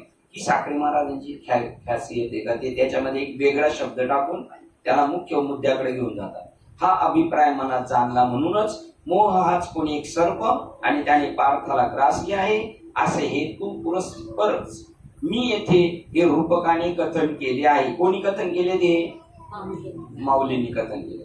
आता दुसरे रूपक असे की जसा मेघपटलांनी सूर्य आच्छादित व्हावा त्याप्रमाणे अर्जुन ह्यावेळी भ्रांतीने घेरला गेला होता असे समजा, किंवा जसा उन्हाळ्यात वनव्याने डोंगर व्यापला जावा तसा अर्जुन दुःखाने अगदी जर्जर होऊन गेला होता. म्हणून अशा वेळी बनवा लागलेल्या डोंगरावर जसे पाण्याने भरलेले नीलवर्ण मेघ कोसळून तो शांत करावा तसा आधीच स्वभाव होता. अत्यंत सावळा वर्ण असलेला व कृपामृत रूप जलाने भरलेला असा तो महामेघ रूपी गोपाळ अर्जुनाकडे वळून आला. तो श्रीकृष्ण रूप मेघाचे ठिकाणी शुभ्र दातांची प्रभा हीच कोणी एक वीज चमकत होती व त्याचे गंभीर भाषण हीच कोणी एक मेघ गर्जना होती. असा तो श्री भगवान रूप उदार मेघ आता अशी वृष्टी करील आणि त्या वृष्टीने दुःखाने पेटलेला अर्जुन रूप पर्वत कसा शांत होईल, त्याला ब्रह्म ज्ञानाचा नवा अंकुर कसा फुटेल, ती कथा शांत व सावधान चित्ताने ऐका, असे निवृत्तीदास ज्ञानेश्वर महाराज म्हणतात. 79. आता तो उदार कैसा वर्षे तेने अर्जुना चळू निवे, मग नवी विरुडी फुटेल उन्मेषाची 6. बघा इकडे अजून देव बोलतात बाबा. आता संजय बोलतोय 9वा श्लोक. चांगलं चाललंय ना. महाराजांना वाचायचं होतं, मग आम्ही घरी नसतं का वाचलं. हे पुढंच करून जायचे. याच्यात काय आपल्याला काय परिकष्ट झालेली. आणि अजून आता याच्यातून एक मला आता असं कळालं की घरी आपल्या कोण गेलंच तर 8-10 दिवस रडत बसण्यापेक्षा भगवद्गीता वाचा असा प्रसंग त्याच्यावर आलेला आहे. तो मोहाने ग्रस्त झालेला आहे. आपण त्यावेळेला मोहानेच ग्रस्त ते आठवत बसतो. त्यावेळेला हे वाचलं पाहिजे. काय इथून पुढे चालू होईल ते अजून आता संजय बोलते. बघू भगवान पुढे 11व्या श्लोकातच बोलणार आहे. आणि 11 ते 30 खरी भगवद्गीता आहे असं मोठ्या महात्म्यांचं म्हणणं आहे. श्लोक क्रमांक 9. संजय वाच. राजन, अर्जुन कृष्णाला असे बोलून व पुन्हा मी युद्ध करणार नाही असे त्या गोविंदाला सांगून गप्प बसला, मुकाट्याने बसला. पुढे संजय आणखी म्हणतो, राजा पुन्हा तो अर्जुन शोकाकुल अंतकरणाने काय बोलू लागला ते ऐक. अर्जुन खेदयुक्त अंतकरणाने श्रीकृष्णास म्हणतो, देवा ऐका, आता आपण मला युद्ध करण्याविषयी कोणत्याही प्रकारे भीड घालण्याची भानगडीत पडू नका. आता स्वजनाशी मी निसंशय युद्ध करणार नाही हे पक्के समजा. असे पुन्हा आलेल्या मोहाच्या लहरीने एकदम बोलून तो स्तब्ध बसला. अशी त्याची स्थिती पाहून देवास मोठे आश्चर्य वाटले. दुसरा श्लोक 10 नंबरचा. हे धृतराष्ट्र महाराज, इंद्रियांचा स्वामी, दोन्ही सैन्यामध्ये खेळ करणाऱ्या त्या अर्जुनाला जणू काय हसतच हे वचन बोलला. तेव्हा भगवान आपल्या मनात म्हणाला, या प्रसंगी अर्जुनाने आपल्या मनानेच हे काय आरंभिले आहे कोण जाणे. प्रस्तुत अर्जुनाला काहीच कळेनासे झाले आहे.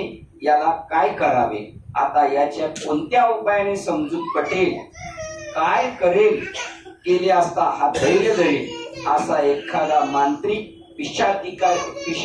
पिशाचाधिकाची निवृत्ती कशी होईल त्याची विचारपूर्वक परीक्षा करतो. अथवा रोग असाध्य आहेसे पाहताच वैद्य जसा निर्वाणीच्या अमृततुल्य दिव्य औषधीची तात्काळ योजना करतो, त्याप्रमाणे त्या दोनही सैन्यामध्ये स्थित असलेला भगवान श्रीकृष्ण कोणत्या उपायाने अर्जुन आपला मोह टाकील याचा विचार करू लागले. याच्या या भ्रांतीजन्य शोकाचे कारण यथार्थ आत्मस्वरूपाचे अज्ञान आहे.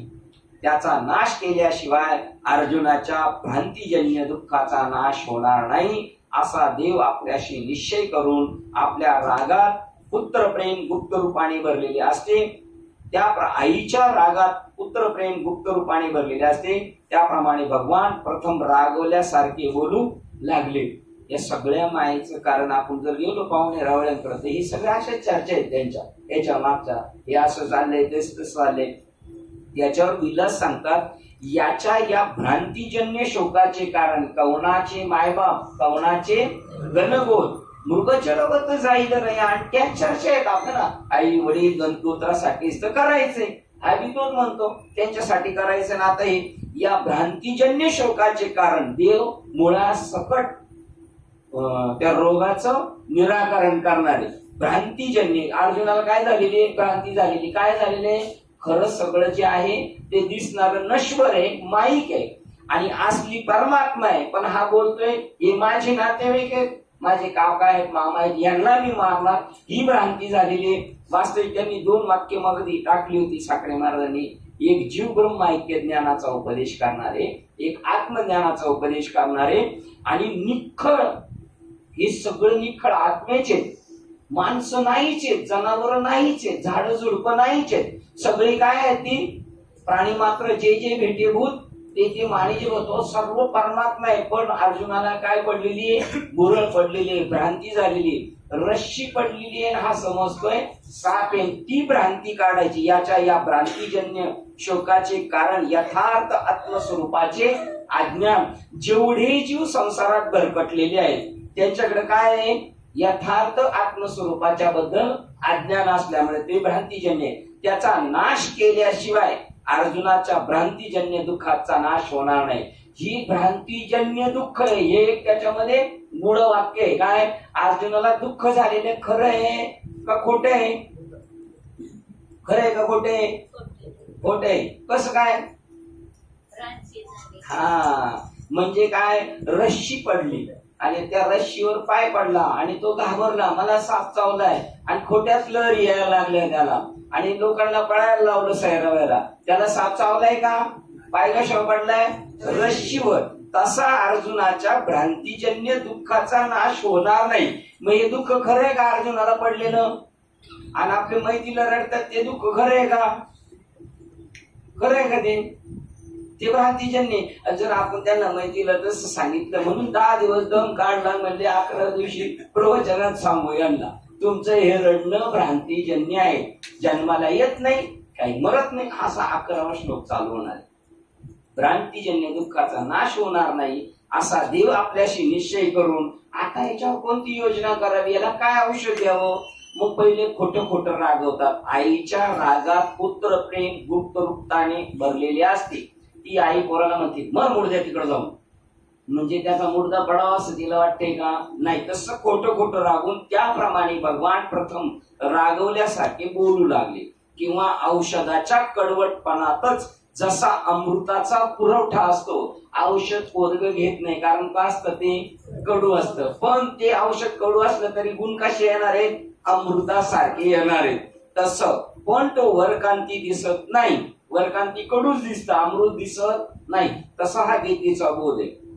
तरी पण मग तो माहीत पावणार आहे माणसाला. आपण म्हणलं काय रडताय, कशाला रडताय, तो का मेलाय का? ते म्हणते मग दाखव त्याला जिवंत. अहो हा अव्यक्त आहे, ते म्हणले तू अव्यक्त आहेस का सांग मला पहिलं, आहे की नाही? तरी पण वरकांती दिसत नाही, तरी पण गुणावर पुढे प्रगट, ते वरकांती दिसत नाही काय औषध, पण तरी पण गुणावरून पुढे प्रगट होते. औषध केलं कडव, आणि दुसऱ्या दिवशी त्याला बरं वाटलं म्हणजे समजायचं औषध अमृत तुल्य आहे. त्याप्रमाणे वरकांती पाहता ऐकण्यास कठोर अशी दिसली तरी पण परिणामी सुरस म्हणजे अत्यंत हितकारक अशी उपदेशाशी भाषा देव बोलू लागले. आता भगवान वाच्य इथून खऱ्या अर्थाने गीतेला सुरुवात झाली. मग आम्हाला कालच सांगितलं असतं तर आजच्या दिवस आराम करून आलो असतो आम्ही. येत नव्हते म्हणूनच आणलं तुम्हाला, म्हणजे मला एकट्याला ड्युटीला लावा, तुम्ही राहिलं. मग मी म्हणलं एवढं उडकूनच घेऊ. आता कसं वाटलं ऐकतानी? मजा वाटली वृत्ती असं. हा, आता बघा कोणाला भगवद्गीता सांगतो जो खरोखरच सात्विक वृत्तीचा आहे, नको मला असं राज्य नको, असं पण वाटलं पाहिजे ना आपल्याला. त्याच वेळेला भगवद्गीतेत हे वैराग्य निर्माण झाले. इनडायरेक्टली वैराग्य पण आहे याच्यामध्ये. हे 2 पार्ट आहेत. मला नको राज्य माखलेलं. आईचं मुर्दा पाडायला पोरगा आवडत नाही, बापाला सुद्धा हे करते, भावानं करते. आधी हे काय आपलं कोण सांगायला पाहिजे का? हे आपल्या सगळं अंगी घेतलेलं आहे आपलं सगळं. आपण त्याच्यातले पण आहेत काहीतरी कलाकार कोणीतरी, पण असं झालं पाहिजे ना अर्जुना. देव त्याला सांगणारे इथे बघा डायरेक्ट त्या आत्म्याचा बोध करणार. दुसरं तिसरं काय नाही सांगितलं. असं नाही म्हटले त्या द्रौपदीला फरफडीत ओढत आणलं होतं, मार यांना बाण, असं नाही म्हटलं. त्याला त्या तुझ्या भीमाला अर्धन भीमाला विष दिलं होतं लाडूतून फसून, सोडू नको यांना मार, असं नाही बोलला. तो काय सांगतो? आत्मा न पैदा होतीये ना आत्मा मरतीये. आपले टाइम झालेले, आपण उद्या पाहूया. आता उद्या असं काय नाही, एक सजाच होती एक प्रकारची.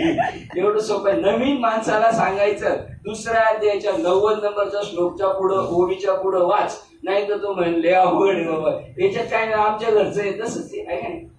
उद्या आपण पाहूया, कारण भगवान कृष्ण उद्या बोलणार आहे. उद्यापासून आपण पाहूया 11 ते 30 नंबरचा श्लोक. जर जमलं तर उद्या वाचून या, म्हणजे झटझट आपल्याला कळेल. असो, झालेली सेवा हृदयस्थ सद्गुरू सच्चिदानंद श्रीपाद बाबा रामदास बाबा अधिष्ठान श्री ज्ञानेश्वरी संत मालिका तसेच किंवा संत वृंदांच्या चरणावर सेवा समर्पित करून सेवेलाही देव पूर्ण विराम देऊया. श्री ज्ञानदेव तुकाराम पंढरीनाथ भगवान की जय. माऊली ज्ञानेश्वर महाराज की जय. जगद्गुरु संत तुकाराम महाराज की जय. शांती ब्रह्मनाथ महाराज की जय. सच्चिदानंद श्रीपाद भगवान की जय. सच्चिदानंद रामदास भगवान की जय. अवधूत चिंतनम श्री गुरुदेव दत्त गोपाल कृष्ण भगवान. बोलो रे भाई सब संत गणपति बाप्पा. आता विश्वास मुझे देवी वेणे वाद्य तोषावे तोषोनी मज जावे कसाय जावे. जे कांची व्यंकटी सांडो त्याला सत्कर्मी वाढो. भूता परस्परे जळो मैत्र जीवांचे दुरितांचे तिमिर जावो. विश्व स्वधर्म सूर्य पावो. जो जे वांछित तो ते लाभो. प्राणी जात वर्ष सकळ मंगळी ईश्वर निष्ठांची मांद्याळी. अनावर्त भूमंडळी भेटवता होता चला कल्पतरूचे आरव. वेदना चिंतामणीचे गाव बोलते अर्णव पियुषांचे. चंद्रमे जलांचन मातंडचे तापहीन. हे सर्वारी सदा सज्जन सोयरे होतो. किंबहुना सर्व सुखी पूर्ण होई तिलोकी. भजिगवादी पुरुषी अखंडित आणि ग्रंथोपरी विशेष लोकी. दृष्टादृष्ट विजय होमावी. एक मने श्री